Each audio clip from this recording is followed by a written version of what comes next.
আমরা যারা কোরআন মাজিদ পড়তে পারি আমাদের জন্য খুবই গুরুত্বপূর্ণ একটি গুনাহ ওয়াজিব গুনাহ। এই ওয়াজিব গুনাহ যদি না পারেন, না শিখেন, তাহলে আপনার কোরআন মাজিদ পড়া শুদ্ধ হবে না। কারণ এই গুনার নাম ওয়াজিব। এর কারণ হচ্ছে এখানে গুনাহ করা ওয়াজিব, আর ওয়াজিবের স্থান হচ্ছে ফরজের পর। তাহলে বুঝে নিন যে এই গুনাহটা কতটা গুরুত্বপূর্ণ। তো অবশ্যই এই গুনাহটা করতে হবে, না করলে গুনাহ হবে। তো আমরা এই ওয়াজিব গুনাহটা আজকের এই ভিডিওতে আপনাদেরকে খুব সুন্দরভাবে শিখিয়ে দেব। তো অবশ্যই ভিডিওটা সম্পূর্ণ দেখতে হবে। আর এখানে দেখুন লেখা আছে ওয়াজিব, ইহা শরীয় ওয়াজিব নহে, তাজবিদের ওয়াজিব। অর্থাৎ এটা হলো তাজবিদের যে ওয়াজিব আছে ওইটা। গুনাহর অর্থ পূর্বে 12 নং পৃষ্ঠাে লেখা হয়েছে, ওগুলো দরকার নাই। তো যাই হোক, এখানে আমরা দেখব যে কারিগণের নিকট তাহাই ওয়াজিব গুনাহ যাহা কোনো কারণ ছাড়াই আরবি ভাষায় লফজ বা হরফের মধ্যে গুনাহ পাওয়া যায়। তো এখানে দেখুন লফজ মানে হচ্ছে একটা বাক্য আর কি, বাক্যের মধ্যে গুনাহ পাওয়া যায়। তো এখানে দেখুন নুনের উপরে তাসদিদ এবং মিমের উপরে যদি তাসদিদ আসে তখনই মূলত গুনাহটা হয়। ওয়াজিব গুনাহর সংজ্ঞা যে নুনের উপরে তাসদিদ বা মিমের উপরে তাসদিদ যদি আসে তখনই গুনাহ হয়। আর এটা ওয়াজিব গুনাহ কখন হবে? যখন এক জবর এক জের এক পেশের পর, অর্থাৎ হরকতের পরে নুনে অথবা মিমে তাসদিদ আসলে। আর এখানে একটা জবর একটা জের একটা পেশ তো শুধুই আসবে না, অবশ্যই কি করবে? এই জবর জের পেশ হরফের মধ্যে আসবে।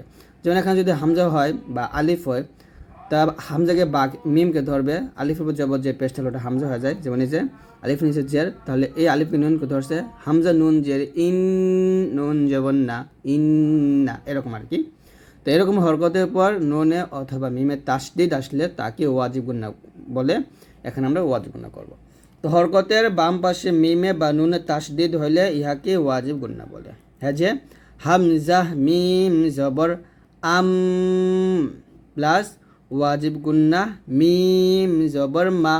এই যে মিম জবর মা, আম্মা, এরকম আর কি। যে যদি আমি এখানে নিচে যাই, এই যে এখানে দেখুন হামজা মিম জবর আম, মিম জবর মা, আম্মা।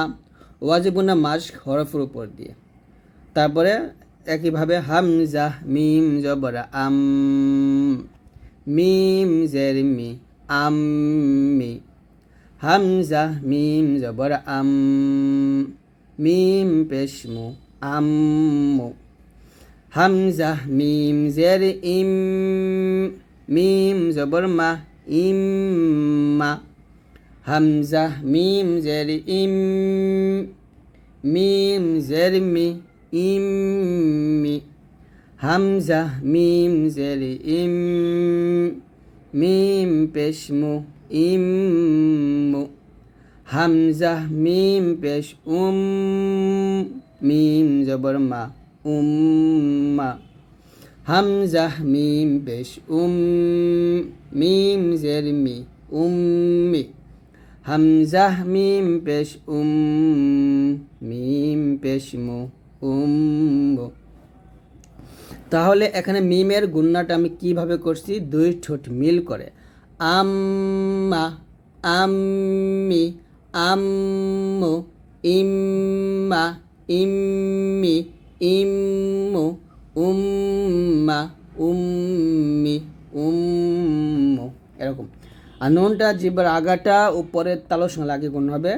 হামজা নুন জবর আন, নুন জবর না, আন্না, হামজা নুন জবর আন, নুন জের নি, আন্নি, হামজা নুন জবর আন, নুন পেশ নু, আন্নু, হামজা নুন জের ইন, নুন জবর না, ইন্না, হামজা নুন জের ইন, নুন জের নি, ইন্নি, হামজা নুন জের ইন, নুন পেশ নু, ইন্নু, হামজা নুন পেশ উন, নুন জবর না, উন্না, হামজা নুন পেশ উন, নুন জের নি, উন্নে হামজা নুন পেশ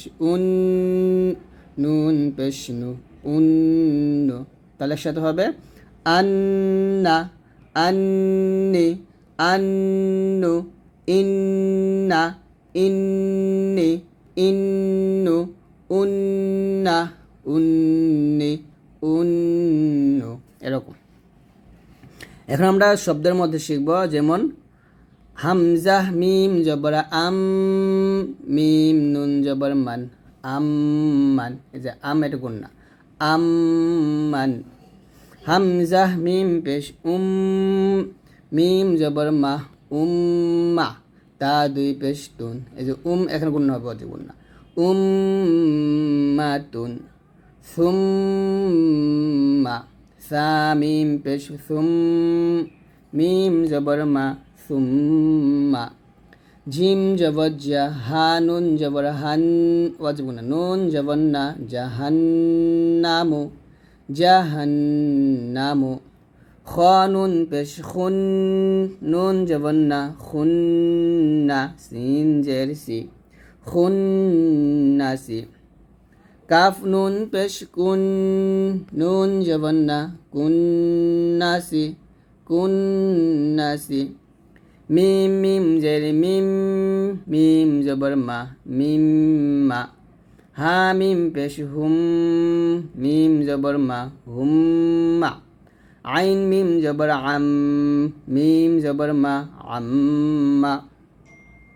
জিম নুন জবর জান নুন জবর না তা দুই জের তিন জান্নাতিন জান্নাতিন।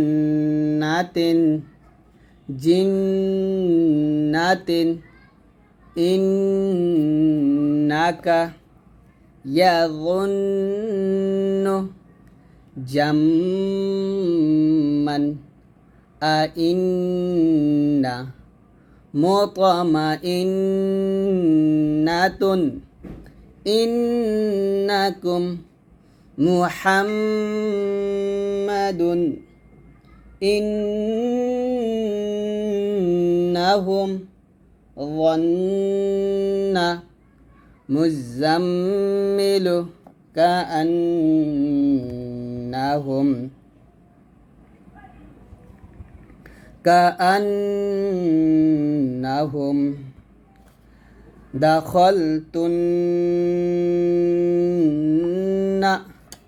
دخلتن لتبعثن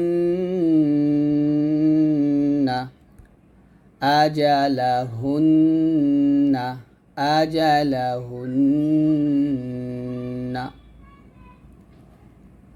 তো এই হচ্ছে আজকের এই ভিডিওটি। যদি ভালো লাগে অবশ্যই লাইক দিয়ে দিবেন।